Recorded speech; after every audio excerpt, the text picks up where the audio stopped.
Pop music has always had something of a soppy and a corny side to it. Even some of the early Beatles records are like that. However, there was a time when in the mainstream charts you could get some quite interesting and genuinely challenging music. Now, however, like so many cultural industries, music has been lost to avaricious money men who have two fundamental aims. Number one, push the regime messaging all the time, and secondly, ensure they get a return on their investment no matter how degenerate the music is they push. This isn't just me making it up. Studies have been done which show that pop music is indeed getting simpler and more boring. One study said the lyrics are increasingly simple and narcissistic. Further to that, pop music increasingly sounds the same. That's because, again, they want to ensure what they're putting out there is going to sell to the masses. They're never going to give a genuinely interesting artist a chance because they might not sell en masse. Further to that, a genuinely interesting songwriter might say something against the globalist liberal agenda, and they don't want to risk that. That could backfire on them. So instead, everybody has to have the same mainstream opinions, and each of the artists, quote unquote, we see these days are actually just brands that have been built by quite clever advertising and marketing institutions. After all, do you really think the head honchos at record labels like Columbia let Justin Bieber write an album? I mean, there are billions at stake here. They're not just going to be like, good luck, Justin, hope the next album's good. They're going to have all sort of experts in the room trying to figure out how to manipulate teenagers to be obsessed with Justin Bieber. They'll align him with the latest rapper to give him a cool edge, and Pepsi will be involved in somewhere along the line too to make sure that their investment is going to get a good return. This globalist corporatization of everything is leading to a very arid creative landscape. However, you've probably noticed there is one area where they do tend to allow their artists, quote unquote, to go beyond the mainstream. Now that would be rap music, which, let's be honest, is increasingly and always has been completely degenerate. I know there are some people out there say there are conscious rappers. Well, I'm sure there are, but the mainline ones are absolutely appalling. But they get a free pass to talk about rape and violence and all sorts of disgusting things, basically because they're black and it would be racist to tell them not to.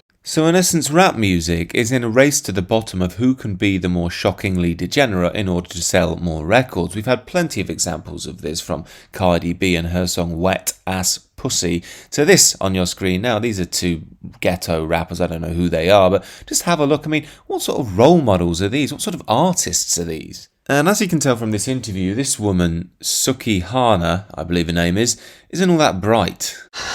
Baby, one thing about me is everybody know I'm Suki with a good coochie, so I always make a lot of money. That's amazing.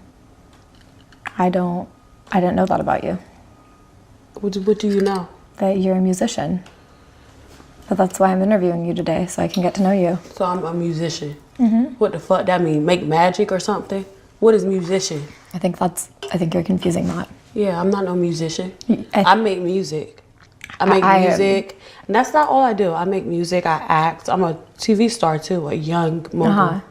Just really quick, I think you're confusing. I'm not confusing nothing because you don't know. You thought that all I was a magician or whatever the fuck you said. See, that's what I think you think I said. No, I said musician, not magician. I don't think, baby. I don't think. What is that? That's ghetto. I don't think. I know. So you think. I didn't say magician, Suki. I said musician. And I think you are a musician. No, baby. I do music. So you just really quick, for the record, could you say you don't think you're a musician? I'm not none of that. But then after that, you just said I do music. Yeah, I do music. So in other words, you're a musician. No, I'm not.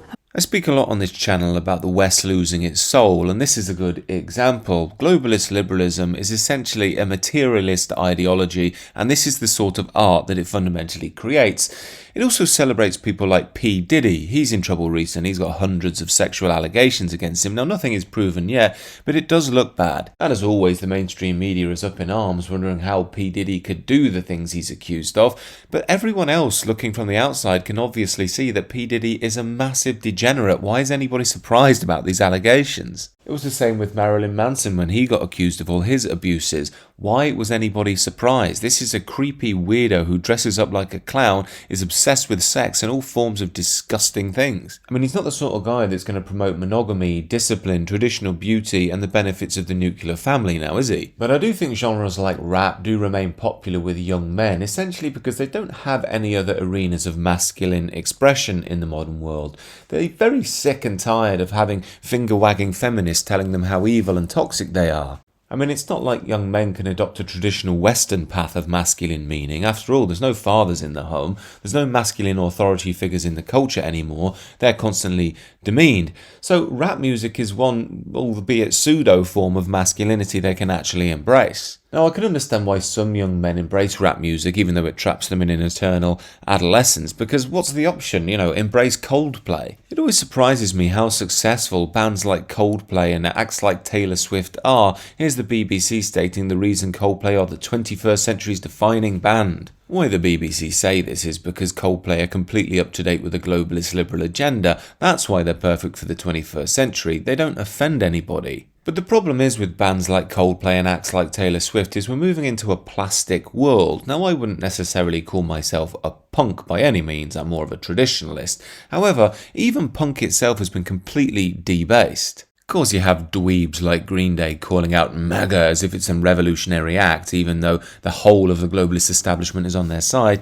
And here's some moronic pop-punk act calling out Trump's campaign for 2025. Project 2025 is Donald Trump's playbook for controlling and punishing women, poor people, people of color, and the LGBTQ+ community.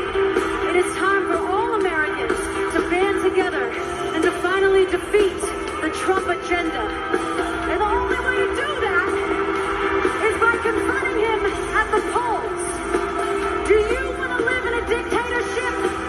Well, show up and vote! No! I mean, this girl is only saying this because, again, it's completely accepted by the establishment and it's what they want her to say. You can even see her reading the notes here because it's not even coming from her own heart and soul. In essence, our cultural output is increasingly bland, degenerate and fake because the globalist world is increasingly bland, degenerate and fake. That is because we've destroyed our traditions, we've ripped out the heart of the Western world, and what's left is just a saccharine, Hollywoodized version of the world. As C.S. Lewis once said, where men are forbidden to honour a king, they honour millionaires, athletes or film stars, instead even famous prostitutes or gangsters. Quite, and I for one am very much looking forward to the restart of history when our arts and media culture can actually say something real rather than this pretend pap. These are just my thoughts, however, do let me know what you think down below, and do consider subscribing to the channel.